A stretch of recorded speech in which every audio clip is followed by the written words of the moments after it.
පේන හැදවල් මල්ලෙගුම් සිරිපානා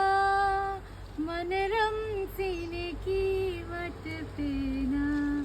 ලල්ලල ලල්ලල ලාලා ලල්ලල ලල්ලල ලා ලල්ලල ලල්ලල ලාලා ලල්ලල ලල්ලල ලා ආයුබෝවන් ඔයාලා හැමෝටම මේ වගේ වෙනස් විදිහේ ලස්සන බතික් නිර්මාණ කරන්න ඔයත් ආස කෙනෙක් නම් ඔන්න ඔයාට පුළුවන් මැයි 12 අඟහරුවාදා රෑ 8:00ට බතික් පිළිබඳව පැවැත්වෙන ආරම්භක නොමිලේ දේශනයට අපිත් එක්ක එකතු වෙන්න. ලංකාවේ අංක 1 ඔන්ලයින් බතික් පාඨමාලාව කිවිස් බතික් ලර්නින් ඇකඩමි එකත් එක්ක සම්බන්ධ වෙලා ඔයාලගේ හීන ජය ගන්න.